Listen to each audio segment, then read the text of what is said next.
আলাইকুম রহমতুল্লাহ। সুপ্রিয় শিক্ষার্থীবৃন্দ, আশা করি তোমরা সবাই ভালো আছো।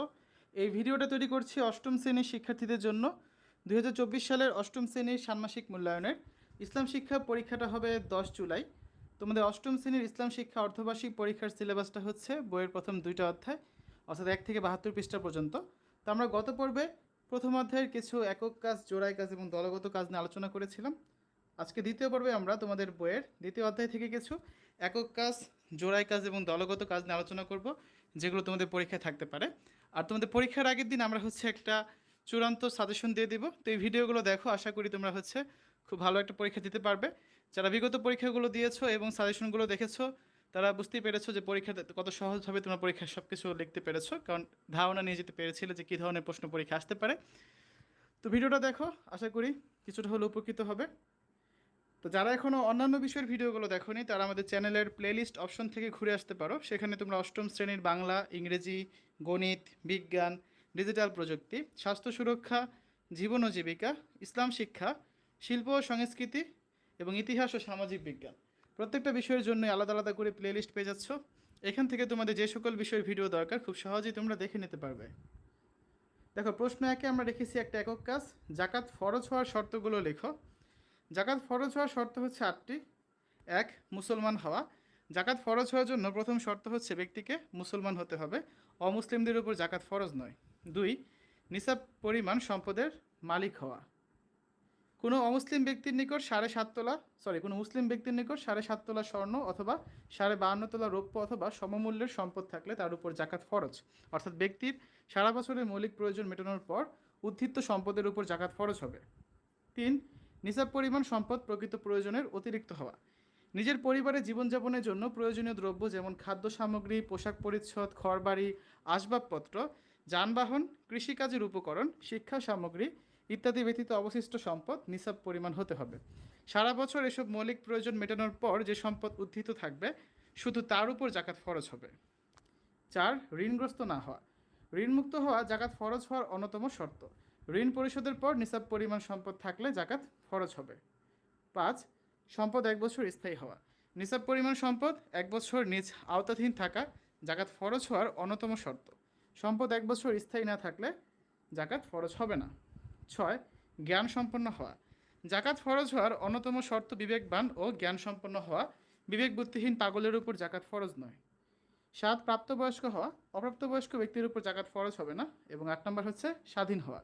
জাকাত প্রদানকারী ব্যক্তি স্বাধীন বা মুক্ত হবে, পরাধীন ব্যক্তি বা দাসদাসীর উপর জাকাত ফরজ নয়। দ্বিতীয় প্রশ্ন রেখেছি আমরা একটা দলগত কাজ, খুব ইম্পর্টেন্ট একটা কাজ, যে প্রত্যেক সামর্থ্যবান মুসলিমের উপর সঠিক নিয়মে জাকাত প্রদান করা। উল্লিখিত শিরোনামের আলোকে তোমরা সঠিক নিয়মে জাকাত প্রদানের গুরুত্ব উপস্থাপন করো। ঠিক আছে? পবিত্র কুরআনে মহান আল্লাহ তাআলা জাকাত আদায়ের খাতগুলো বর্ণনা করেছেন। উক্ত খাতগুলো ব্যতীত জাকাত আদায় করলে জাকাত আদায় হবে না। সঠিক নিয়মে জাকাত আদায় করতে হলে উক্ত খাতগুলোতেই জাকাত প্রদান করতে হবে। মহান আল্লাহ তাআলা বলেন, নিশ্চয়ই জাকাত ফকির, মিসকিন ও এসব কর্মচারীদের জন্য যারা সাদকা উসুলের কাজে নিয়োজিত এবং যাদের চিত্ত আকর্ষণ করা হয় তাদের জন্য, আর দাস মুক্তির জন্য, ঋণগ্রস্তদের জন্য, ঋণ পরিশোধে, আল্লাহর পথে ও মুসাফিরদের সাহায্যের জন্য। এটা আল্লাহর বিধান। আল্লাহ সর্বজ্ঞ প্রজ্ঞাময়। সূরা আত-তাওবার 60 নম্বর আয়াতে কথা বলা আছে। উক্ত আয়াতে 8 শ্রেণীর মানুষকে জাকাত প্রদানের কথা বলা হয়েছে। এরা কারা? 1. ফকির। ফকিরকে জাকাত প্রদান করলে সে আর্থিকভাবে সচ্ছল হবে এবং এভাবে ধনী গরিবে বৈষম্য দূরীভূত হবে, যা জাকাতের অন্যতম উদ্দেশ্য। 2. মিসকিন।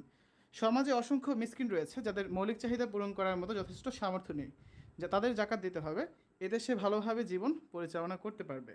3. জাকাত আদায়কারী। যে ব্যক্তি জাকাত আদায়, হেফাজত ও বন্টনের কাজে নিয়োজিত, তাদেরকে এ দায়িত্ব পালনের পারিশ্রমিক হিসেবে জাকাতের অর্থ দেওয়া যাবে, তাহলে সে দায়িত্ব পালনে আরও বেশি আন্তরিক হবে। 4. ইসলামের প্রতি আকৃষ্ট করার জন্য কোনো অমুসলিমকে জাকাত প্রদান করা।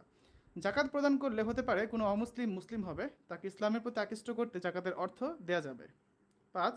দাস মুক্তির জন্য। দাস মুক্তির জন্য প্রচুর অর্থের প্রয়োজন হয়, সেহেতু আল্লাহ তাআলা ইসলামী অর্থনীতির প্রধান উৎস জাকাত বন্টনের খাতসমূহের মধ্যে দাসমুক্তিকে উল্লেখ করেছেন। এতে করে একজন পরাধীন মানুষ স্বাধীনভাবে বেঁচে থাকার অধিকার লাভ করে। 6. ঋণগ্রস্ত ব্যক্তি। যে ব্যক্তি ঋণ পরিশোধ করতে অক্ষম, তাকে জাকাত দিয়ে ঋণ মুক্তির ব্যবস্থা করা যায়, এতে করে ঋণের দুশ্চিন্তা থেকে সে মুক্তি পাবে। 7. আল্লাহর রাস্তায়। আল্লাহর দিনকে বিজয় করার লক্ষ্যে যারা যুদ্ধেরত, তাদের ব্যয়ভার বহন করা যায় জাকাত দানের মাধ্যমে, এতে তারা আরও শক্তিশালী হয়ে আল্লাহর পথে লড়াই করতে পারবে। 8. মুসাফির। সফরে গিয়ে যার পাথেও শেষ হয়ে গিয়েছে তাকে বাড়ি পৌঁছানোর জন্য জাকাতের অর্থ দান করা যাবে, এতে সে বিপদ থেকে মুক্তি পাবে। উল্লিখিত খাতগুলোতে জাকাত ব্যয় করতে হবে, তবে এদের মধ্যে সবচেয়ে বেশি হকদার জাকাত আদায়কারী নিকটাত্মীয়রা। মনে রাখতে হবে জাকাত প্রদানের উদ্দেশ্য অর্থনৈতিক সমৃদ্ধি। এভাবে সঠিক নিয়মে জাকাত আদায় করলে জাকাতের উদ্দেশ্য সফল হবে। প্রশ্ন 3, একক কাজ।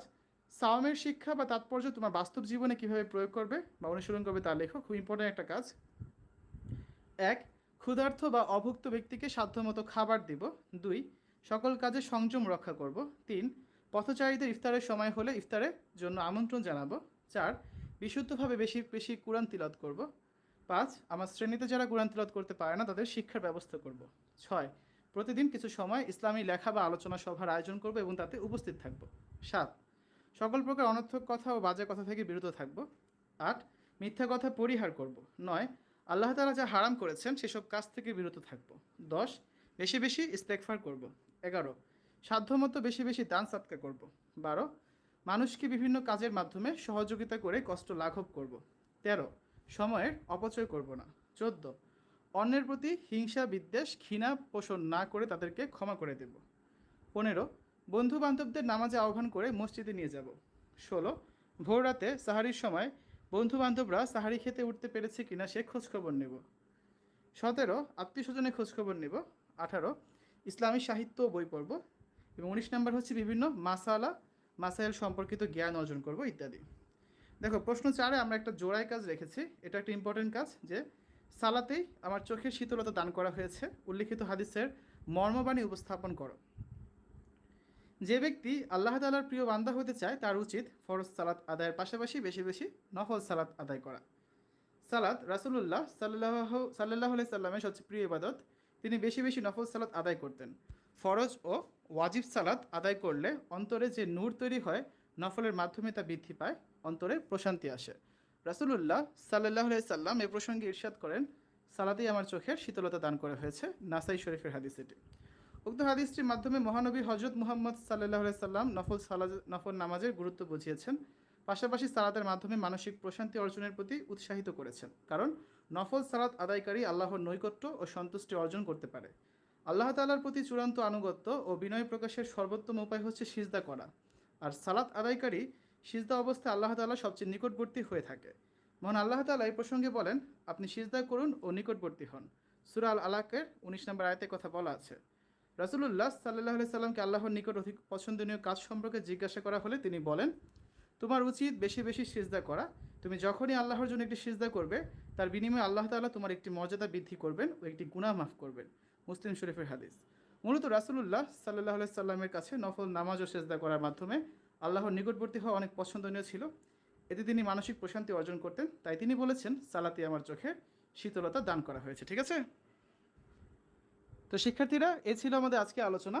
আজকে আমরা দেখলাম অষ্টম শ্রেণীর ইসলাম শিক্ষা ষান্মাসিক মূল্যায়নের জন্য তোমাদের যে দ্বিতীয় অধ্যায় রয়েছে বইয়ের, সেখান থেকে কিছু একক কাজ, জোড়াই কাজ এবং দলগত কাজের সমাধান। আমরা আরও দু একটা পর্ব দিতে পারি, যেগুলো থেকে আমরা আরও কিছু একক কাজ, জোড়াই কাজ এবং দলগত কাজ দেখব। আর পরীক্ষার আগের রাতে আমরা একটা চূড়ান্ত সাজেশন দিয়ে দেবো। তো এই সবগুলো ভিডিও দেখে আশা করি তোমরা পরীক্ষা হলে গেলে খুব ভালোভাবে একটা পরীক্ষা দিতে পারবে এবং খুব ভালোভাবে এগুলো উপস্থাপন করতে পারবে। তো পরবর্তী পর্বগুলো দেখার আমন্ত্রণ জানিয়ে আজ এখানে বিদায় নিচ্ছি। আল্লাহ হাফেজ।